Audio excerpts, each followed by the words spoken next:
আসসালামু আলাইকুম। সরকারি সব চ্যানেলে আপনাকে স্বাগতম। মাইক্রোসফট এক্সেলের বাংলা টিউটোরিয়ালের আজকে প্রথম পার্ট। আমরা প্রথমেই দেখে নেব এক্সেলের ব্ল্যাঙ্ক বোর্ড কিভাবে ওপেন করতে হয়। আমরা প্রথমে এক্সেলে ঢুকবো। এক্সেলে ওপেন করার পর আমরা ব্ল্যাঙ্ক ওয়ার্কবুক ডাবল ক্লিক করে ওপেন করে নেব। তারপর আমরা দেখব আমাদের এক্সেলে কি কি কাজ আছে। যেহেতু আজকে আমাদের প্রথম ক্লাস, সো আমরা আজকে রিবন সম্পর্কে আলোচনা করব। এই যে প্রত্যেকটা হচ্ছে আমাদের রিবন, এই রিবনগুলো নিয়ে আমরা আজকে আলোচনা করব। তো একদম আমাদের এক্সেলে প্রবেশ করার পর একদম কর্নারে দেখবেন সেভ। যদি আমরা কোনো কাজ করি তাহলে আমরা এখানে ক্লিক করলে অটোমেটিক সেভ হবে, অথবা কন্ট্রোল এস ও ক্লিক করলে আমাদের সেভ হবে। এটা হচ্ছে আনডু, আর এটা হচ্ছে রিডো। আর তারপরে একটা এরো চিহ্ন দেখবেন, এখান থেকেও আমরা আমাদের ইচ্ছে করলে কাস্টমাইজ অ্যাক্সেস টুলবারটা আমরা চেঞ্জ করে নিতে পারি।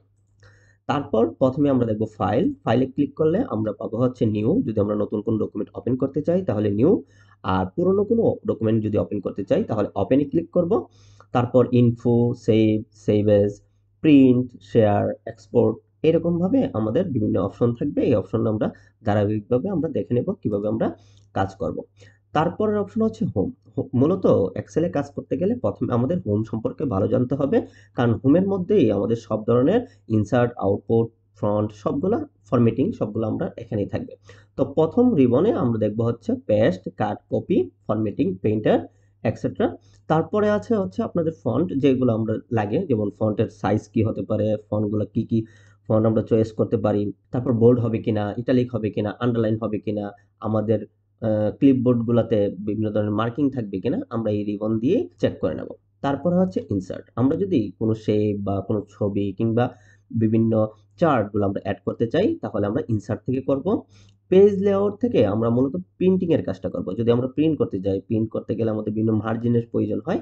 সেই পার্ট মার্জিনের কাজগুলো করতে গেলে আমরা পেজ লেআউটে চলে যাব। তারপর ফর্মুলা, যদি আমরা গাণিতিক কোনো ইকুয়েশন করি তাহলে আমরা এখান থেকে ফর্মুলাগুলো অ্যাড করে নিতে পারি। এখানে বিভিন্ন ধরনের ফর্মুলা আছে, যোগ, বিয়োগ, গুণ, ভাগ, ম্যাথমেটিক্যাল, সায়েন্টিফিক্যাল, অনেকগুলা ফর্মুলা রেডিমেড দেওয়া আছে, এখান থেকে আপনারা ইউজ করতে পারেন। তারপর হচ্ছে ডাটা। যদি আমরা ডাটা বিভিন্ন ধরনের মডিফাই করতে যাই তাহলে আমরা এই জায়গা থেকে আমরা বিভিন্ন ধরনের ডাটা অ্যাড করে নিতে পারি। তারপরে হচ্ছে রিভিউ।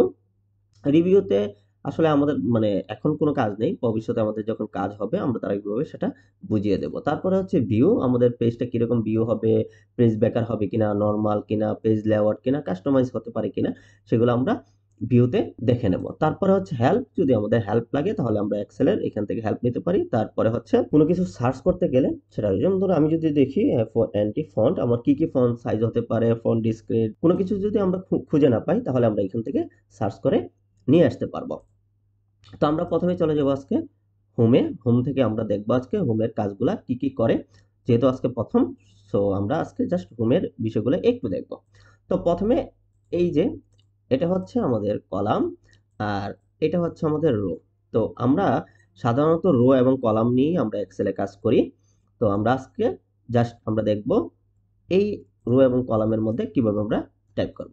এই প্রত্যেকটা রো এবং কলামের প্রত্যেকটা যে বক্স আমরা দেখতে পাচ্ছি প্রত্যেকটাকে বলা হয় সেল। প্রত্যেকটা সেলকেই আমরা কোনো না কোনো কিছু লিখতে পারবো। তারপর একদম নিচে যদি আমরা চলে যাই তাহলে এখানে আমরা দেখবো শীট। শীটের নামটা এখান থেকে আমরা ইচ্ছে করলে নামগুলা পরিবর্তন করতে পারবো। রাইট অপশনে ক্লিক করে ইনসার্ট করতে পারবো, ডিলিট করতে পারবো, মুভ করতে পারবো। আমরা যদি বিভিন্ন ধরনের কোড বা আমরা অ্যাডভান্স এক্সেলের কাজ করতে চাই তাহলে আমরা কোড ইউজ করতে পারবো। আমরা ইচ্ছে করলে মানে শীটগুলা প্রোটেক্ট করতে পারবো, ট্যাবের কালারগুলোও চেঞ্জ করতে পারবো, আমরা ইচ্ছে করলে হাইডও করতে পারবো। এটা আমরা আস্তে আস্তে দেখে নেব। একদম উপরে গিয়ে আমরা যদি দেখি মিডলে নাম লেখা আছে বুক ওয়ান এক্সেল। তো এটা হচ্ছে আসলে আমাদের প্রথম যেহেতু ওপেন করেছি যার কারণে এটার নাম বুক ওয়ান। আমি যদি এটাকে রিনেম করি বা আমি যদি চেষ্টা করি অন্য নাম দিয়ে রাখতে তাহলে এখানে অন্য নাম চলে আসবে। তো আমি একটু দেখি। তো আমি প্রথমেই সেভ দিলাম, সেভ দিয়ে যে কোনো একটা ডেস্কটপে আমরা এটাকে সেভ করি। বুক ওয়ানের জায়গায় আমরা যদি দেই সরকার সাহেব দিয়ে যদি আমরা জাস্ট সেভ করি তো দেখেন আমাদের এই নামটা সরকার এক্সেল হয়ে গেছে। তো তারপরে হচ্ছে সাইন ইন। যদি আপনি মাইক্রোসফট মানে 365 বা অন্য কোনো ইউজ করেন তাহলে আপনি ইচ্ছা করলে সাইন ইন করে নিতে পারেন। তারপরে হচ্ছে রিবন। এই রিবনটা হচ্ছে রিবন ডিসপ্লের অপশন। আমি যদি এটাকে উপরে দিয়ে দেই auto hide ribbon, show tab and show tabs commands. অনেক সময় দেখা যায় কি আমরা অনেক সময় কাজ করতেছি, কাজ করতে করতে হাইড হয়ে যায় যে এই যে আমার তো মানে কোনো রিবন দেখা যাচ্ছে না। তো আমরা সেখান থেকে ইচ্ছে করলে এখানে শো অ্যান্ড কমান্ডে দিলে আমার চলে আসবে। আবার যদি শো ট্যাব দিই তাহলে হাইড হয়ে যাবে। এই প্রবলেমটা অনেকেরই হয়, এটা একটু দেখে নিতে পারেন। তো এইভাবেই আমাদের মূল কাজটা, এক্সেলের প্রথম কাজগুলাই হচ্ছে আমাদের ওয়ার্কশিট অথবা শিটে আমাদের কাজ কিভাবে করব সেটা একদম নিচে কর্নারে দেখেন আছে normal, page layout and page break preview. আর সাথে একটা আছে, আপনি ইচ্ছা করলে এখান থেকে মানে জুম ইন এবং জুম আউট করে নিতে পারেন। ওকে, তো আমরা প্রথমেই আমরা দেখব এখানে আমরা কিভাবে কাজ করি। এটা একটা সেল, আমরা যদি একটা সেলের মধ্যে লিখি রাতুল, আরেকটা সেলের মধ্যে লিখি হাসান, তো আমার দুইটা সেল হয়ে গেল। এই দুটো সেলের মধ্যেই আমাদের মূল কাজগুলা করব। এই সেলগুলোতে আমরা বোল্ড করতে পারি, ইটালিক করতে পারি, আন্ডারলাইন দিতে পারি, font size up and down করতে পারি। তো আজকে প্রথম ক্লাসে আমরা দেখলাম কিভাবে আমরা শীটের মধ্যে বিভিন্ন ধরনের লেখালেখি করতে পারি। তো আজকে প্রথম পার্টে আমরা দেখলাম কিভাবে শীটগুলো ওপেন করতে হয়, বিভিন্ন ধরনের ট্যাবের অপশনগুলো আছে কিনা, রিবনে কি কি কাজ আছে, আজকে এগুলো দেখলাম। নেক্সট ক্লাস থেকে আমরা ডাটা এন্ট্রি কাজগুলো দেখব।